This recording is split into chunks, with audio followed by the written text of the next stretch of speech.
Bienvenidos y buenas tardes. Estamos en su programa Salud TV en el ombliguito de la semana. Hoy es miércoles 29 de noviembre y es miércoles de chicos porque hoy estoy rodeada de colegas, un panel de lujo, todos hombres. ¿De qué vamos a hablar este día? De lo que usted comúnmente conoce como un desgarro muscular. Veamos la siguiente cápsula y al regresar conocemos a nuestros invitados.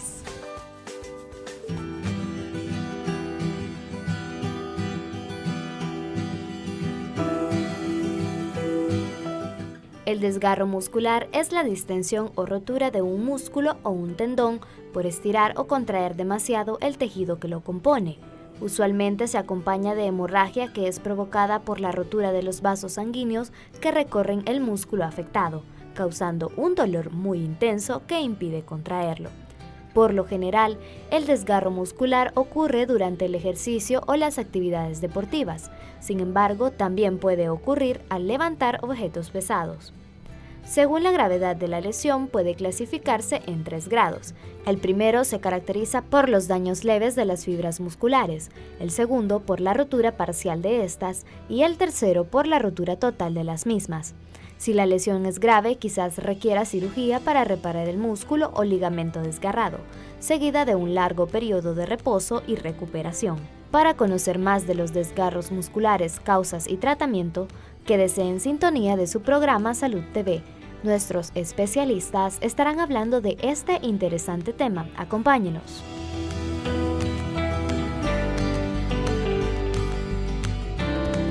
Bueno, vamos a darle la bienvenida a nuestros invitados. El primero de ellos, un gustazo tener por acá siempre al doctor Juan Carlos Vargas, nuestro especialista en medicina deportiva. ¿Qué tal, doctor Vargas? ¿Cómo está?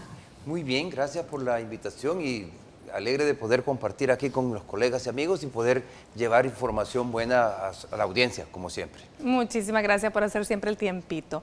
Quiero dar la bienvenida también, finalmente, hasta que se me hizo tener por acá, al doctor Rafael Olivares, nuestro ortopeda invitado. ¿Qué tal, doctor Olivares? ¿Cómo estás? ¿Qué tal, doctora? Pues feliz de recibir la invitación y pues aquí a sus órdenes para lo que necesiten, en lo que podamos ayudar. Excelente. Y por supuesto, nuestro fisiatra invitado, el doctor Heriberto Guerrero. ¿Cómo estás? Gracias nuevamente por la invitación y es un gusto estar compartiendo este panel con gente con profesionales tan capacitados como que nos acompañan este día. Claro, entonces aquí estamos. Yo les decía, miren, de lujo, miércoles de chicos, estoy rodeada. Vamos a ver, comúnmente se conoce como un desgarro muscular, pero en sí, ¿qué es? ¿Es un estirón, el rompimiento? ¿Cómo está formado el músculo? Hablamos un poco más de eso, doctor. El desgarro, bueno, las lesiones musculares pueden ser de 2 tipos usualmente.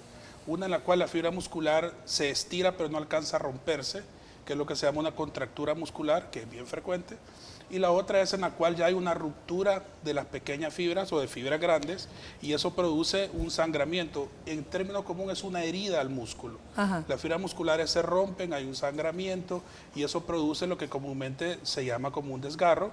Es una ruptura y en términos médicos es una ruptura micro o macrofibrilar de las fibras musculares. Comúnmente la gente tiende a confundir lo que es el tirón, que es lo que usualmente es una contractura en la cual la fibra muscular se estira pero no se rompe, y la otra es en la cual la fibra muscular se rompe, que es la cual ya hay un sangramiento, que es el desgarro. Y aquí estamos tratando el tema muscular, pero ambas patologías son similares en cuanto a sintomatología inicial. La diferencia es la evolución, por supuesto. Mira, muy interesante porque estás mencionando que está la contractura muscular y me dice, o sea, cuando a mí me decís contractura, a mí me parece que es como que se contrae algo, como que se hiciera más corto, pero me estás diciendo que es un estiramiento de la fibra. Hay un esfuerzo, hay un estiramiento, la fibra muscular se elonga o se estira, pero no se rompe. Entonces, eso inicialmente los síntomas son bastante similares al desgarro, porque el desgarro inicialmente produce un dolor, los pacientes usualmente lo determinan como un pinchón, un pinchón o y posteriormente una inhabilidad para poder hacer la actividad que estaban haciendo. La diferencia al final va a ser clínica, por supuesto. Si hay un hematoma, visualmente evidente, no es una contractura, es un desgarro. Y al final, pues existen métodos de diagnóstico que supongo que vamos a platicar en este segmento a futuro para poder hacer un diagnóstico certero. Claro, vamos a ver, doctor Olivares, Rafael, ¿cuál es la diferencia entre lo que hemos estado hablando aquí con el doctor Guerrero y lo que sería lo que la gente normalmente cuando decimos me hice un esguince?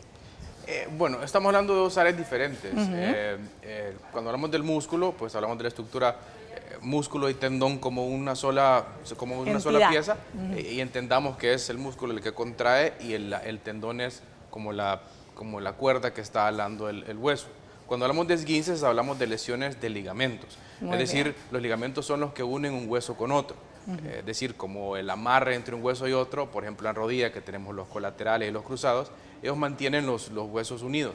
El esguince es cuando hay un estiramiento de ellos. Al igual que las lesiones musculares, hay de diferentes grados, desde los elongaciones, desgarros parciales, rupturas completas. E igual que con las lesiones musculares y tendinosas, de esas etapas es que va a depender mucho el tratamiento, que imagino hablaremos después, ¿verdad? Por lo tanto, para fines prácticos, para que nuestra gente que está viendo entienda, aclare conceptos, porque muchas veces no conocemos la diferencia entre un desgarro, un tirón, un esguince, que uno lo puede mencionar de todas las formas, porque como dice el doctor Guerrero, realmente la sintomatología para fines prácticos viene siendo muy parecida, por lo menos al inicio, ¿verdad? Entonces, el esguince es cuando ya es ligamentos con hueso y tendón. Se conoce como doblón, ¿verdad? El doblón es realmente de tobillo, cuando el doblón de muñeca, de dedo, de rodilla, lo que sea. Y siempre está relacionada una articulación. Una articulación. Siempre lleva una articulación ahí involucrada, mientras que el músculo, pues es literalmente cualquier grupo muscular del cuerpo puede sufrir un desgarro. ¿Por qué nos desgarramos, doctor Vargas? Bueno, el doctor Guerrero lo ha mencionado ya. Hay un sobreesfuerzo, puede haber un sobreesfuerzo del músculo.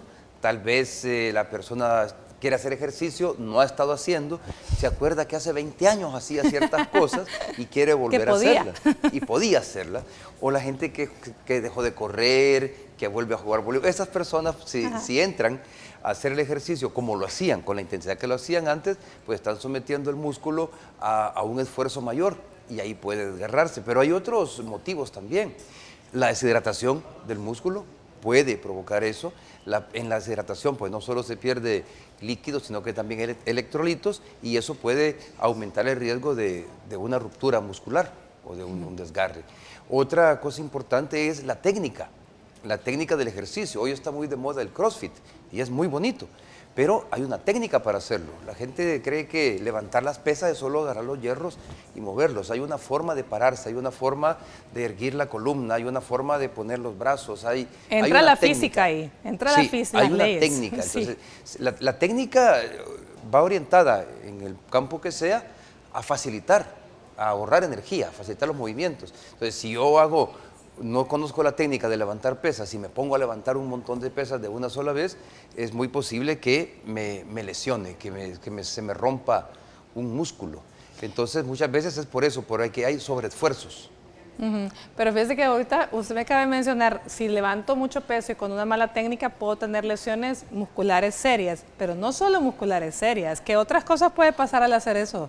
No, es decir, la técnica para cualquier deporte es esencial. Es vital. O sea, ahí vienen las lesiones musculares, tendinosas, lesiones de columna, lesiones de disco, incluso hay lesiones de sobrecarga, es decir, no una cosa aguda que porque hicimos mal un ejercicio, sino que hacer repetidamente mal un ejercicio dan problemas de tendinitis crónica, de tendinitis aguda, esguinces, todo puede causarse por una mala técnica. Y quizás lo que mencionó el doctor es lo más básico, conocer el deporte que estamos haciendo, hacernos expertos en el deporte que estamos haciendo, ya sea con un buen entrenador o ser autodidactas, que eso es lo más práctico. Pero ser autodidactas también tiene sus riesgos, porque una cosa es realmente poner aquí YouTube o cualquier otra forma de aprender, pero no es lo mismo que tú estés viendo y yo asumo que lo estoy haciendo igual y que me veo igual de lo que estoy viendo, pero a lo mejor no estoy sosteniendo bien la pesa, no la estoy llevando a mi cuerpo como tiene que ser, no estoy teniendo la espalda en la posición, realmente es bien complicado, y independientemente pues para todos los tipos de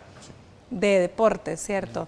Y hay perdón que te interrumpa, hay ciertos deportes que conllevan mayor riesgo que otros para ruptura muscular. Claro. Por ejemplo, el atletismo, lo que está de moda ahorita, que es correr, como usted, doctor. ¿Por qué se ríe, doctora? ¿Por qué se ríe cuando le dicen que usted corre? Porque cuando uno deja de correr y entra de lleno, ¿verdad? Nuevamente se puede desgarrar, ¿verdad? Por ejemplo, no es lo mismo una persona que corre distancias largas a una persona que hace un deporte de sprint. Claro. Por ejemplo, los 100 metros planos. Sí. Una persona que es un maratonista difícilmente se va a desgarrar. Usualmente las lesiones son de tendón, pero no son lesiones de ruptura muscular porque lleva un mismo ritmo. Por supuesto, existe el riesgo cuando haga un sprint de que el músculo se rompa. Contrario a un corredor de 100 metros que todo es impulsivo, que desde su arranque hasta tiene que acelerar en 10 segundos.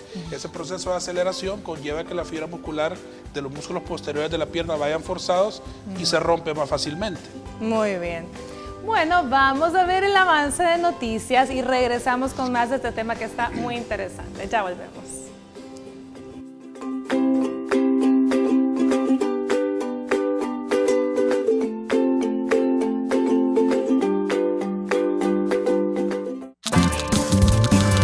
Estás viendo Salud TV.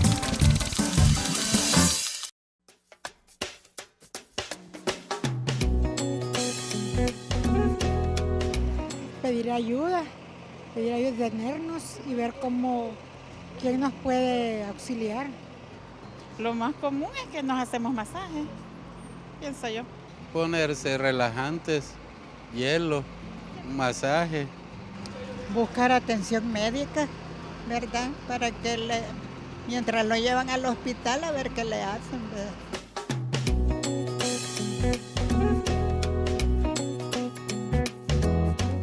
Como siempre, muy agradecidos con las personas que toman su tiempo y nos responden nuestros sondeos. Ahora bien, fíjense que le voy a extrapolar la pregunta aquí en el set al doctor Guerrero, pero le voy a preguntar no qué debemos hacer primero, sino que qué es lo que no debemos hacer. Bueno, lo que no debemos hacer en primer lugar es automedicarse, como hemos venido hablando varias veces. La automedicación, lo que le funciona a la vecina no te va a funcionar probablemente a ti. En el caso de las lesiones musculares, una de las cosas principales que funciona es la aplicación de hielo, tiene que ser desde un principio. Y la gente muchas veces se queda utilizando el hielo meses, pero no, el hielo tiene su función y su tiempo. 72 horas es el tiempo prudencial en el cual el hielo y el efecto ¿por qué se utiliza hielo? Es porque queremos que la fibra muscular no se inflame más. Y el hielo da un efecto que se llama vasoconstricción, o sea, cierra las arterias y el fluido sanguíneo y eso hace que la fibra muscular no se inflame más. Si colocamos calor, porque mucha gente mete el pie en agua caliente con orégano o cualquier cosa, hacen efecto contrario en las primeras horas. Entonces lo que tenemos que hacer es utilizar hielo, por supuesto, terminar de estar haciendo la actividad deportiva, porque muchos pacientes sienten un pinchón jugando fútbol y con la fiebre de seguir continuando, de seguir jugando, continúan y la lesión se incrementa mucho más. Y la otra cosa es consultar, por supuesto, y que el médico, de acuerdo a las condiciones del paciente, le dé los antiinflamatorios o relajantes que requiera individualmente. Como sucede muchas veces con nuestros deportistas, los futbolistas, por ejemplo, que uno ve que solamente les medio echan un spraycito y como que ya no sintió el dolor y ahí van de regreso para la cancha. ¿Ve? Con agua se les quita el dolor. ¿Con les agua? echan agua y se les quita. Entonces no era tan fuerte el dolor. No, pero lo que no hay que hacer es sobar. Ah, la sobada. Sobar, la famosa sobada. Esa no, lo mejor es detener la actividad y ponerle hielo y trasladarlo donde un especialista, donde algún médico que lo pueda ayudar. A veces dice la gente, no, es que fíjate que se me hizo una chibola aquí. La tal chibola es el músculo que se rompió y que se ha retraído. Y el sobador, con buena intención, te lo voy a hacer llegar. No, lo que va a provocar es mayor ruptura, y eso no se hace. Pues ahí estamos hablando que mira acá, muchos de los muchachos de producción que se dedican y juegan fútbol, de repente mira un poquito de ungüento y ya se acabó y van de regreso para la cancha, ¿ves? Eso no está bien, tienen que reposar. Sí, creo que dentro de lo mismo que estaban mencionando ellos, la primera fase es lo importante, pues, definir cuál es la lesión. Estamos hablando de lesiones musculares, pero cuando uno está haciendo un deporte, no sabes qué te lesionaste. Fútbol, por ejemplo, uno piensa, me lesioné el músculo y puede ser algo un poquito más complicado, más grave. Entonces, la primera fase es decir, autoevaluarse. Se me quita con reposo, se me quita con hielo, 12, 24 horas a ver cómo estamos, si no, pasamos consulta. Claro, hay signos que nos pueden decir consulta ya. Ya. No poder apoyar el pie, ver una deformidad No poderlo significativa, mover. no poderlo mover. Eso significa, vayamos ahorita al hospital porque tal vez no estamos hablando de músculos, sino estamos hablando un poquito más Y grande. fíjate que ahora que mencionas eso, me encanta porque realmente vale la pena aclarar qué hacer, dijéramos, en un equipo, en mi caso voy a hablar de voleibol, pero puede ser básquetbol, puede ser cualquier deporte, en el cual haya una lesión por doblón, ¿sí? ¿Hay que quitar el zapato o no quitar el zapato? Lo más importante es inmovilizar.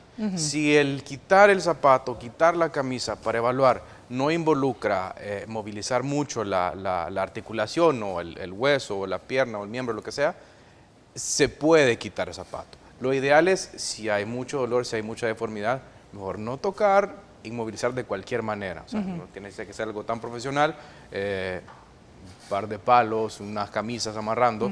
Eso digamos que es lo principal y tratar de, dependiendo de la gravedad, de consultar de inmediato. Muy bien, eso es importante. Ahora bien, ¿existen grados, existe alguna clasificación de los desgarros según qué? ¿Cómo se clasifican? Los desgarros, ante lo ideal sería, ante todo tipo de duda que exista, hacer siempre una ultrasonografía, que es un examen de diagnóstico para poder ver, así como está el ultrasonido para ver vesícula, el ultrasonido para ver mujer embarazada, está el ultrasonido que se llama músculo esquelético. Tejidos blandos. De tejidos blandos, que nos ve en buen porcentaje de los casos la magnitud del desgarro.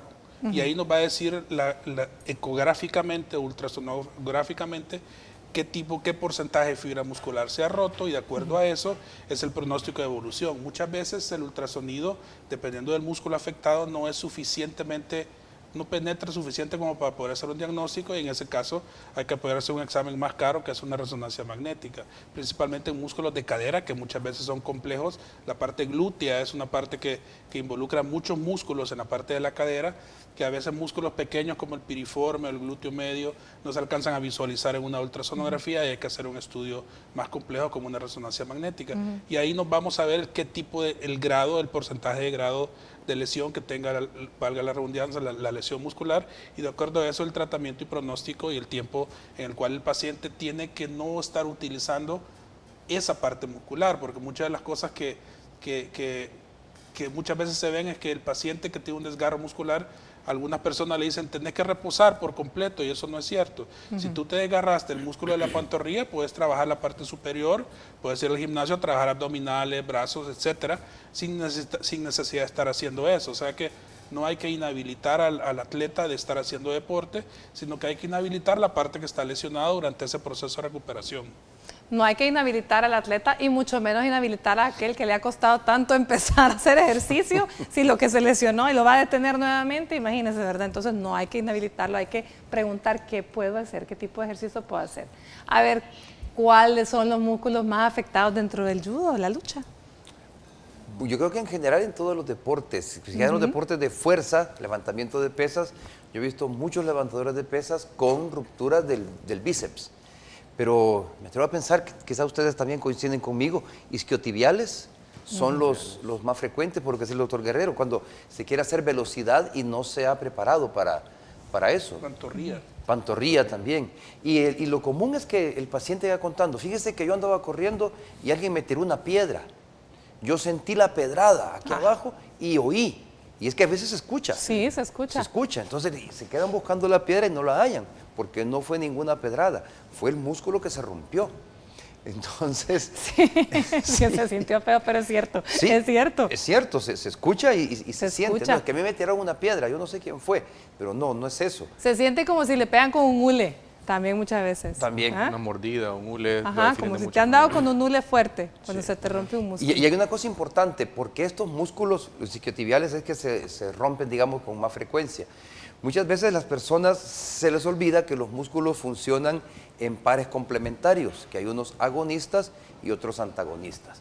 Entonces, gente que va al gimnasio, yo me acuerdo un caso hace muchos años, cuando no había mucha gente alta en El Salvador, hubo un basquetbolista que se propuso clavar la pelota. Ajá. Y empezó a trabajar un montón de pesas, fortaleciendo mucho los cuádriceps, pero se olvidó de los isquiotibiales.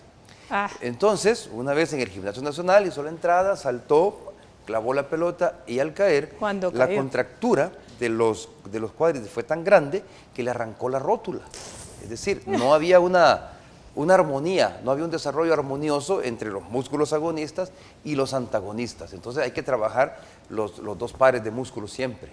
Mire qué interesante esto que está mencionando. Entonces aquí, como decía el doctor Olivares, realmente por eso es importante tener una guía en los gimnasios, porque de esta forma usted no puede saber, probablemente no va a encontrar en internet toda a cabalidad los ejercicios en pares, ¿sí? Claro, y por eso es importante, a ver, todo lo que estamos haciendo ahorita se resume en conocer lo que estamos haciendo. Cada deporte, tiene sus exigencias, tiene sus músculos que se ocupan más y tiene sus músculos que se ocupan menos. Y como hablaba el doctor del antagonismo, hay que trabajar los que se ocupan menos en el deporte. Uno piensa, estoy corriendo, ¿para qué voy a hacer piernas en el gimnasio? Y al contrario, hay que darle un buen tono, sí. Hay que trabajar los músculos exactamente para prevenir las lesiones. Y ahí es donde se une todo lo que estamos hablando y las 3 especialidades, por ejemplo, que estamos hablando que el estadiaje de qué tipo de lesión tenemos en el músculo, sabemos si es una cosa preventiva, de técnica, del deporte, de deporte específico, si es una cosa que es para cicatrizar, para mejorar la parte del músculo, de la estructura muscular, la función del músculo, o si es algo anatómico, que entraría, por ejemplo, un reparo de tendón o un reparo muscular que necesita cirugía, porque hay lesiones deportivas que terminan en el quirófano. Entonces, aún y cuando hayan comenzado musculares, y esa era mi siguiente pregunta que quería preguntar al doctor Guerrero. ¿Qué tanto? Porque, por ejemplo, un músculo que por lo menos nos damos cuenta que con mucha frecuencia se rompe son los gastronemios, es decir, los gemelos, la pantorrilla, ¿sí? ¿Qué tanto este músculo se recupera? ¿Cómo funciona la recuperación? ¿Se vuelve a pegar? Porque se desprende, ¿no? Se rompen las fibras. ¿Qué pasa con esas fibras rotas? Es una herida. O sea, como decíamos al inicio, la fibra muscular es como cuando tengo una herida en un dedo. Tiene un proceso de cicatrización. El cuerpo tiende a cicatrizar. Ahora, la fisioterapia ayuda a que la cicatrización sea una cicatrización más homogénea, que la fibra muscular vaya teniendo una cicatrización no traslapada, sino que más homogénea anatómicamente siguiendo la fibra muscular del músculo. Porque algunas veces si se deja a que cicatrice sola, la fibra muscular va cicatrizando en forma traslapada y un esfuerzo de nuevo hace que se vuelva a romper. Muy bien, por eso es importantísimo todo lo que hemos estado hablando, pero que si usted se rompió un músculo, aparte de consultar, si le dejan fisioterapia, tiene que asistir, porque ya escuchó, esto va a favorecer su cicatrización de ese músculo y que evitar el riesgo que se vuelva a romper con facilidad en un próximo intento de hacer el mismo ejercicio. Bueno, vámonos a una pausa, pero antes, el licenciado Iván Quijada, nuestro nutricionista, nos habla sobre el papel que tiene la alimentación en las lesiones deportivas.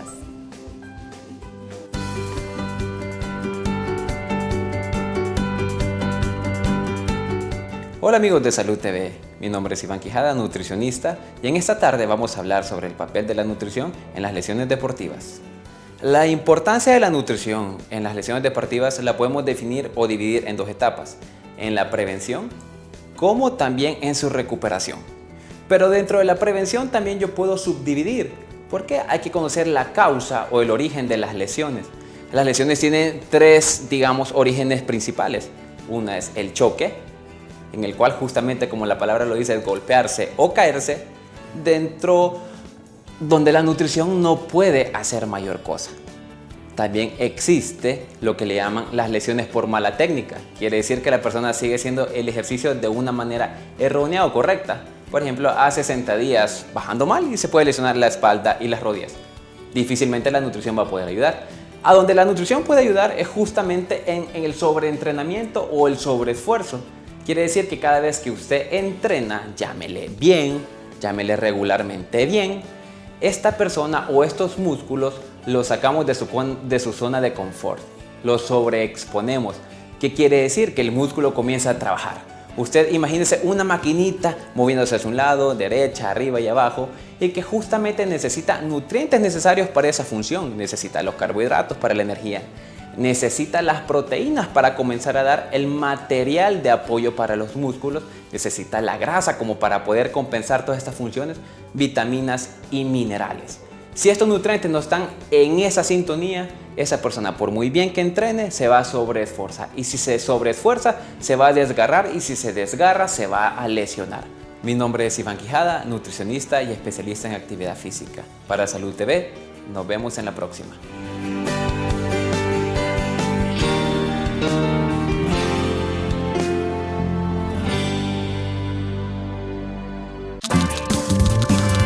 Estás viendo Salud TV.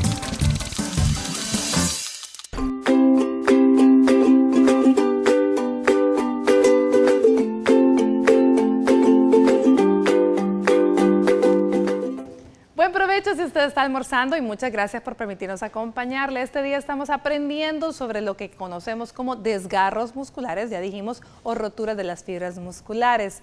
Ya escuchamos el por qué se dan, ya escuchamos qué es lo que no debemos hacer. Ahora bien, ya media vez se diagnosticó y se pudo clasificar según el grado de la lesión. ¿Cuál va a ser el tratamiento, doctor Guerrero? El diagnóstico nos va a ser importantemente la idea de cuánto tiempo el paciente tiene que estar inhabilitado de regresar a hacer su actividad física. Estamos hablando de un paciente, por ejemplo, que hace deporte competitivo. El ultrasonido o la resonancia nos va a decir qué tiempo es en el cual la fibra muscular cicatriza para que el paciente no tenga riesgo de recaídas. Y el tratamiento tiene que ser un tratamiento combinado entre medicamentos, por supuesto, lo que hablábamos al inicio, el uso de hielo, reposo al inicio, uso de medicamentos adecuados que involucran antiinflamatorios y relajantes musculares, e iniciar un programa de fisioterapia.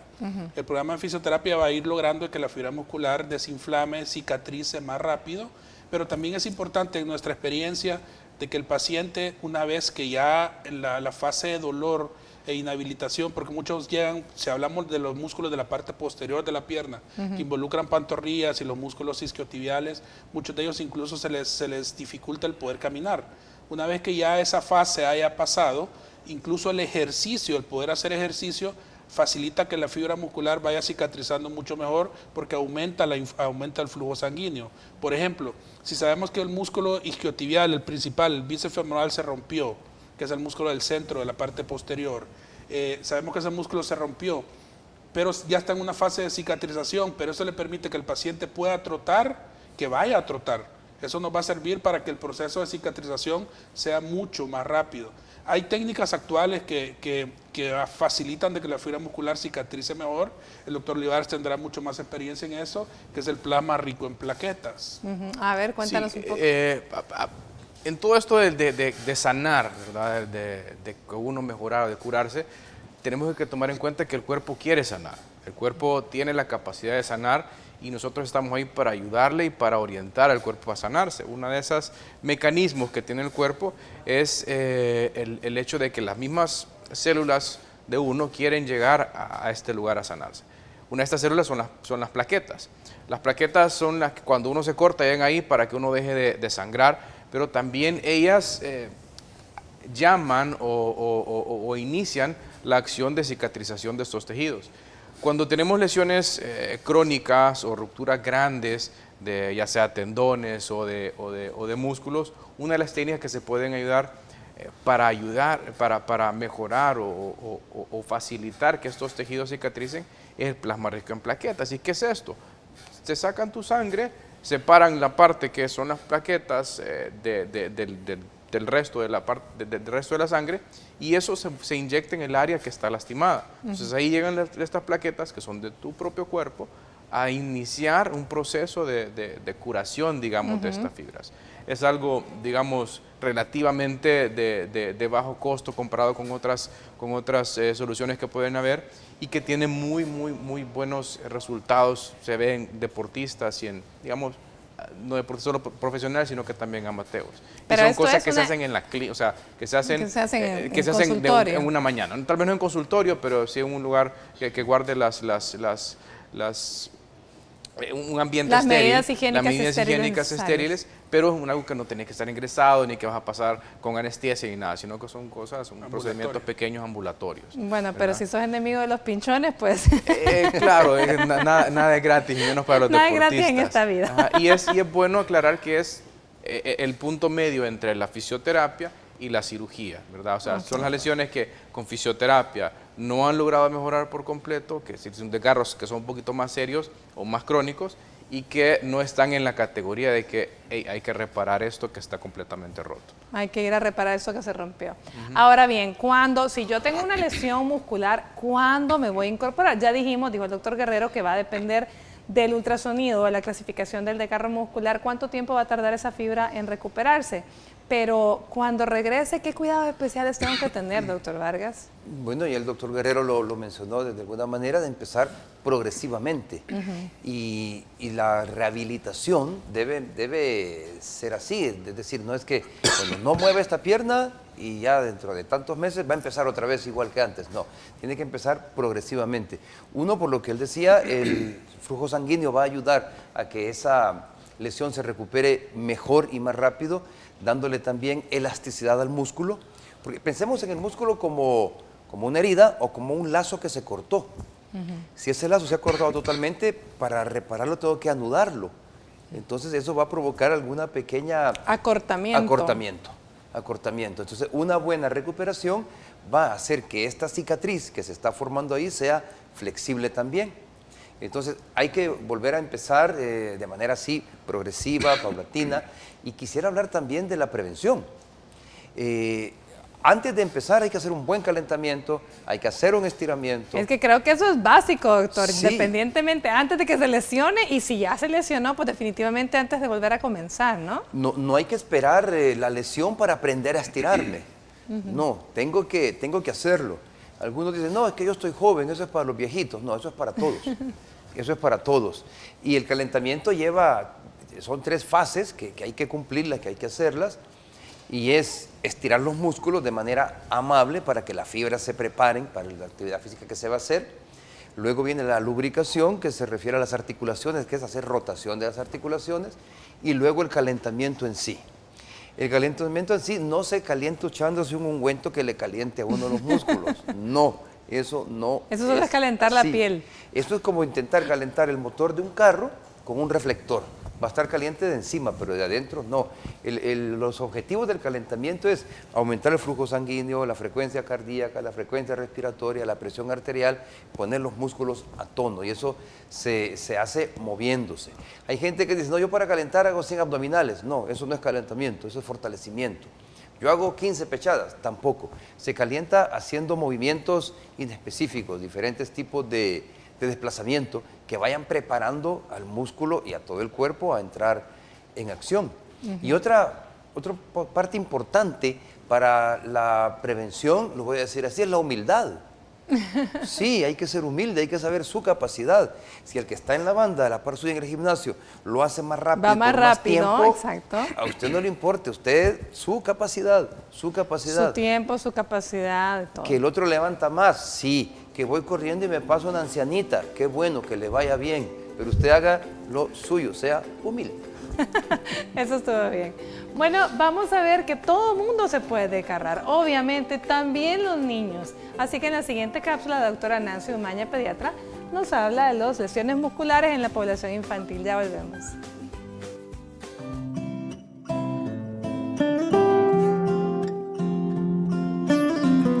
Hola amigos de Salud TV, soy la doctora Nancy de Umaña y esta mañana vamos a hablar acerca de las lesiones musculares en los niños. Las lesiones musculares, dentro de las más frecuentes, podemos mencionar las lesiones musculares en agujetas. Estas se refieren más que todo cuando hay un ejercicio intenso a la cual el músculo no está adaptado.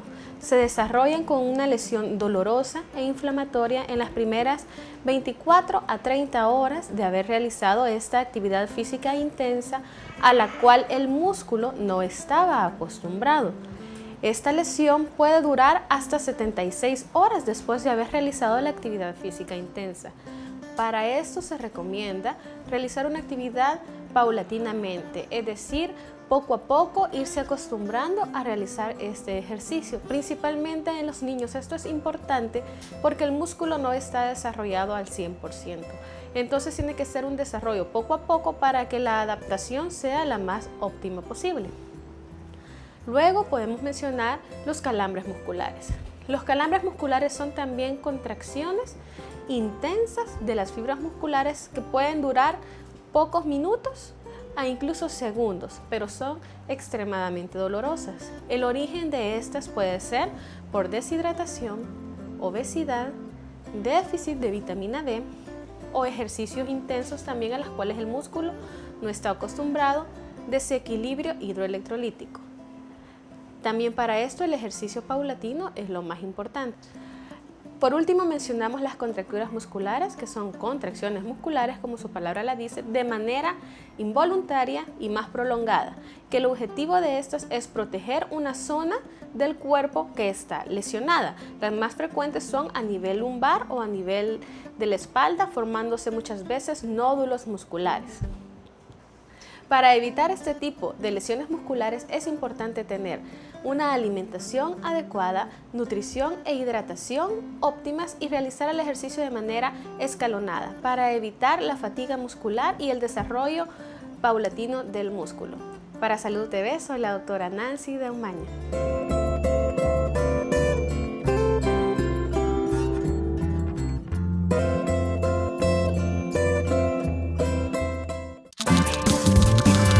Estás viendo Salud TV.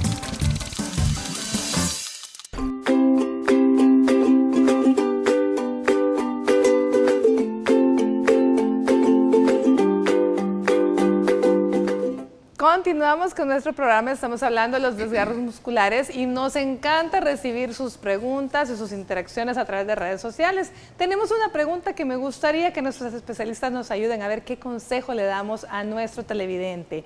Veamos, el señor Javier Juárez nos dice: buenas tardes, tengo 60 años y hago ejercicio de trote por unas 1:30, me imagino media hora diaria.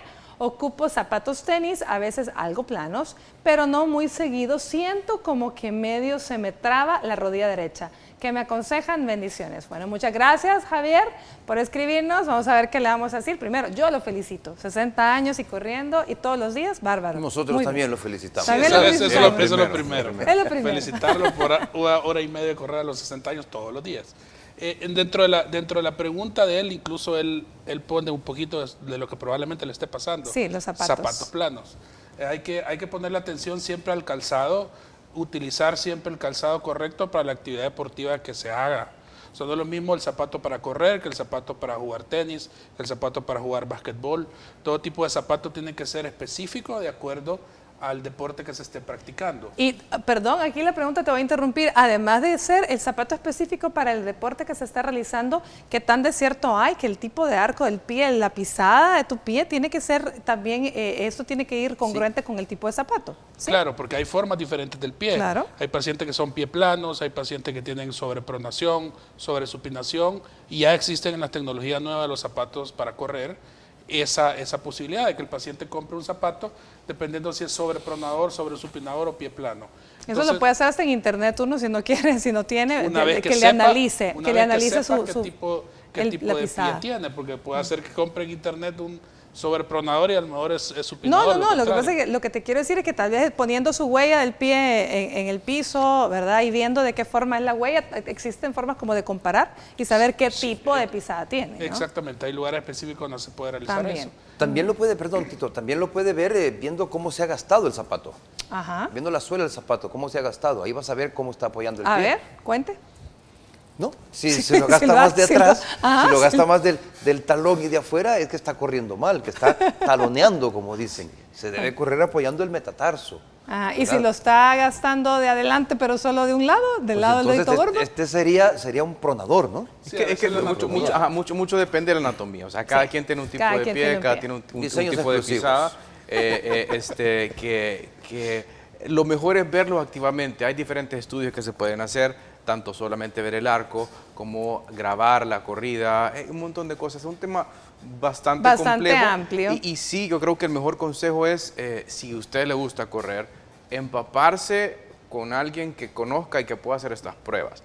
¿Quién le va a decir a este señor cuál es el tipo de pisada que él tiene y cuál es el zapato que le conviene? Sí, es que depende del nivel que él quiera hacer específico. ¿Pero a quién le pregunta? A lo más específico, pues tendría que ir a donde un fisiatra, donde un deportólogo, donde un ortopeda, ¿verdad? O a su entrenador, que es el que sabe cómo corre él. El zapato ayuda un montón. O sea, llevar un zapato viejo a una clínica, a una consulta ayuda muchísimo porque uno tiene una buena idea de cómo está. Hay que hacer la autopsia del zapato. En la autopsia del zapato. En el caso del paciente que tuvo un dolor de rodilla solo del lado derecho, En el atletismo, usualmente en la corrida, usualmente los dolores son tendinosos. Incluso existen patologías que se llaman la rodilla del corredor, que es un problema tendinoso. Entonces hay que evaluar si es un problema de tendón o, como decíamos fuera de cámara con el doctor Olivares, si es un problema ya de desgaste meniscal. Pero usualmente las molestias llegan a ser tendinosas en la gran mayoría de los casos. ¿Puede de pronto ser algo muscular y que por inflamación crónica esté molestándonos la rodilla? No, eso no existe. Más por tendón, más por tendón. Sí, También lo que hay que ver es el terreno donde se corre. El zapato debe estar adecuado a la persona, a su peso, a la distancia que va a correr y al terreno donde se corre. No es igual correr en una calle vecinal. Correr en el estadio, en una pista, que correr en la calle, por ejemplo. Y el doctor Olivares no me dejará mentir que eso les da mucho trabajo, porque hoy todos los que corremos en la calle, cuando uno con tanto bache de repente se le va de lado el piecito, ahí tenemos una lesión, ¿verdad? Y por eso es importante consultar, para que identifiquemos específicamente cuál es el problema. Un trabón puede ser 1000 cosas. Bueno, don Javier, gracias por escribirnos. Ya escuchó, la rodilla puede ser algo tan simple como cambiar de zapato, o puede ser algo tan complejo como una lesión de meniscos. Así que nuestro consejo es que mejor consulte para que sea evaluado y le puedan dar un diagnóstico preciso y por lo tanto un tratamiento adecuado. Bueno, veamos la siguiente sección, terapia en casa. La licenciada Flor Oliva nos habla de cómo vamos a tratar en casa o podemos tratar en casa las lesiones musculares. Ya volvemos.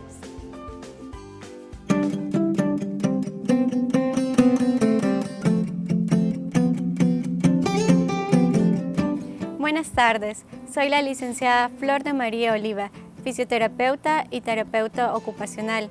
Este día, en la sección Terapia en Casa, vamos a hablar sobre el desgarro muscular. Vamos a comenzar por definir qué es un desgarro muscular. Un desgarro muscular es cuando las fibras que componen al músculo se sobreestiran o se rompen, ya sea de manera total o parcial. La zona que se ve más afectada por un desgarro muscular casi siempre es la zona de la pantorrilla. Tenemos que tener en cuenta que para tratar un desgarro muscular tiene que ser grado 1, ya que en los otros grados nosotros tenemos que tener un diagnóstico médico y tratamiento en el área de fisioterapia. Vamos a ponernos compresas frías en la zona de la lesión durante las primeras 48 horas que se ha dado el desgarro muscular. Vamos a elevar la zona afecta o el miembro por encima de la línea del corazón. Esto nos va a ayudar a reducir la inflamación y mejorar la circulación. Podemos utilizar un vendaje compresivo, el cual nos ayudará a reducir la inflamación en la zona. Tenemos que tener un reposo por lo menos 48 horas después del desgarro. Vamos a evitar hacer ejercicio fuerte como lo es correr o el levantamiento de pesas. Sigue estos pasos para el tratamiento de tu lesión. Si en dado caso los síntomas empeoran, consulta con tu médico. Para Salud TV, soy la licenciada Flor de María Oliva.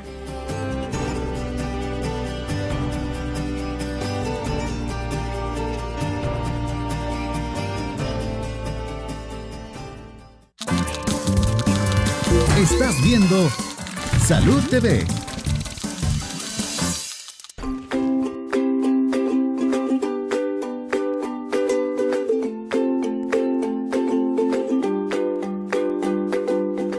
Gracias por continuar con nosotros. Se nos quedó un consejo importantísimo para don Javier y aquí el doctor Vargas se lo va a decir. Pues para don Javier y para toda la teleaudiencia, hay que hacer la vuelta a la calma. La vuelta a la calma debe estar incorporada en nuestra cultura deportiva y es al finalizar el entrenamiento de lo que sea, nadar, bailar, aeróbic, lo que sea, hay que volver a enfriarse, hay que volver a la calma y eso se hace reduciendo progresivamente en disminución la actividad física que se ha realizado y luego hacer estiramientos. Estiramientos que pueden ser los del inicio, sí, pero en diferentes formas, deben ser pasivos y el tiempo de duración es el importante, entre 30 y 45 segundos por grupo muscular. Y un consejo, hay que seguir un orden de la cabeza a los pies o de los pies a la cabeza. Yo ocupo una comparación. Todo ejercicio que hacemos, todo entrenamiento que hacemos significa para nuestro cuerpo un terremoto. Se rompen fibras musculares, se gasta energía, hay sustancias de desecho que se van acumulando. Ese es el terremoto. En el descanso es cuando nuestro cuerpo obtiene los beneficios del ejercicio, es decir, cuando se da la reconstrucción de mi cuerpo. Pero antes de reconstruir mi cuerpo, debo retirar los escombros. No puedo reconstruir mi casa sobre escombros. Si yo no hago el enfriamiento, la vuelta a la calma, el estiramiento al final del entrenamiento, estoy reconstruyendo sobre escombros. Y entonces no voy a obtener los beneficios del ejercicio y voy a aumentar los riesgos de alguna lesión. Muy bien, por lo tanto es importantísimo tanto el calentamiento previo como el calentamiento o enfriamiento. El enfriamiento o vuelta a la calma. Enfriamiento o vuelta a la calma. ¿Cuánto tiempo va a ser de calentamiento y cuánto tiempo de enfriamiento? Bien, si lo ponemos en tiempo, a veces resulta un poco difícil porque si me dice 10 minutos y solo tengo 30 para hacerlo, me voy a estirar 10 y voy a calentar 10, no hago nada. ¿Y voy a enfriar 10? Y voy a enfriar 10, sí. Se me fue la media hora. Entonces en porcentaje, un 15% del total de la sesión. Y la vuelta a la calma hay que hacerla con calma. No como aquella señora que estaba pidiéndole, Señor, dame paciencia, pero dámela ya. No, con calma, con calma. Muy bien, está bien. Ahora, ¿en qué casos una lesión muscular puede ser llevada a cirugía? A ver, doctor Olivares. Digamos, las lesiones musculares propiamente dichas tienen que ser los desgarros grandes, cuando hay una ruptura de más del 50-60% de la estructura muscular, pero lo más común es que, lo que hablábamos, que el tendón está justo con el músculo, lo más común es que se rompa la parte tendinosa y no el músculo. Y los tendones sí, igual, hablando más del 50% en ciertas áreas o siempre se tienen que operar. Es decir, las lesiones de tendón, las rupturas de tendón son un poquito más serias que las rupturas musculares y es la misma estructura. Entonces, depende mucho de la ultra y de la resonancia que hagamos. Ahorita los que siguen la Liga Española, pasó un caso frecuente de un jugador que acaba de contratar el Barcelona por $100 y pico millones, que se rompió, un muchacho de 21 años, se rompió el tendón isquiotibial, o sea, los músculos isquiotibiales en el sitio donde se pega, en la parte del glúteo, se rompió el tendón. O sea, cuando hablamos de tendón, en ponerlo en palabras sencillas, el tendón es la estructura que pega un músculo con el hueso. O sea, el tendón forma parte del conjunto músculo tendinoso. O sea, se le vino todo el músculo, no se le vino un pedacito. Se rompió el tendón, no había opción de terapia, lo tuvieron que operar y ha pasado 4 o 5 meses sin jugar, y una inversión de $100 y pico millones, ahí está. Ahí está. Entonces, definitivamente es importantísimo el calentamiento y la vuelta a la calma, ¿sí? Bueno, hablemos un poco qué recomendaciones les daríamos a todas las personas que realizan cualquier tipo de ejercicio, así sea amateur, andar corriendito en la calle o hacer un deporte realmente de alto rendimiento. Vamos a comenzar contigo. Una de las cosas que a veces se sobreusa es el tema del hielo. El hielo tiene que utilizarse en una forma correcta. En primer lugar, el tiempo, o sea, los días máximos que se debería utilizar el hielo después de una lesión aguda son 3 días. O sea, hasta 72 horas. O sea, ya más de 72 horas no sirve. No, ya no funciona. No quiere decir que va a estar 72 horas colocándose hielo. No, el hielo lo adecuado es utilizarlo en periodos de 15 a 20 minutos. Máximo. Proteger adecuadamente, que no haya un contacto directo del hielo o de la bolsa con hielo con la piel. Utilizar una telita o un pañuelo que proteja entre la piel y el hielo para que no haya lesión de la piel, que se llaman heladuras, y se puede repetir cada hora o cada 2 horas.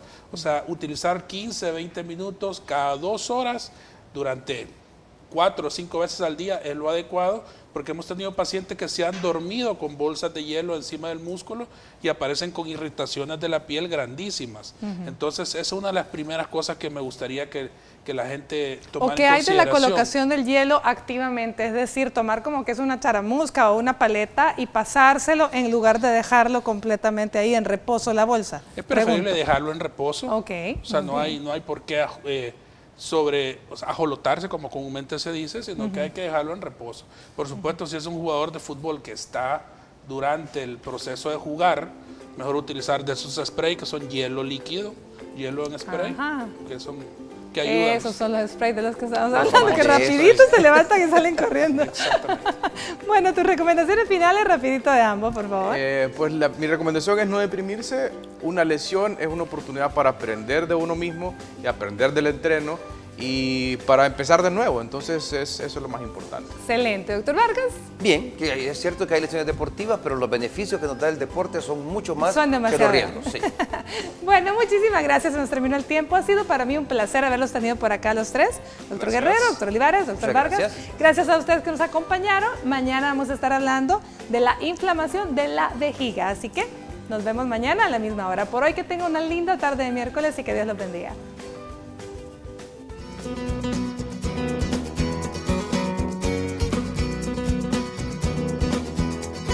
Para prevenir los desgarros musculares, le damos los siguientes consejos. Siempre es recomendable realizar un calentamiento previo antes de iniciar la actividad física, sobre todo si se hace ejercicios esporádicamente. Preste atención a las señales que su cuerpo le envía. Si siente algún tirón en alguna zona de su cuerpo, reduzca la intensidad del ejercicio o detenga el mismo. Tenga una alimentación sana, sobre todo consumiendo alimentos que contengan fibra vegetal, que ayudarán a fortalecer las fibras musculares. Recuerde que ante una lesión muscular debe consultar inmediatamente con un especialista.